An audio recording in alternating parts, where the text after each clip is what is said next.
Hello everyone, how are you doing? This is MD Tech here with another quick tutorial. In today's tutorial, I'm going to show you how to recover unsaved Word documents. So this should hopefully be a pretty straightforward process here, guys, and without further ado, let's go ahead and jump right into it.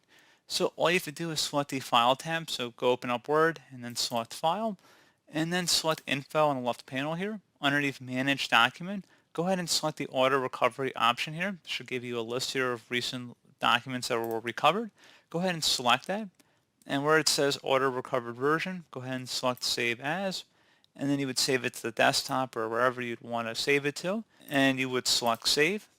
And there you go, guys. Pretty straightforward process. I do hope I was able to help you out, and I do look forward to catching you all in the next tutorial. Goodbye.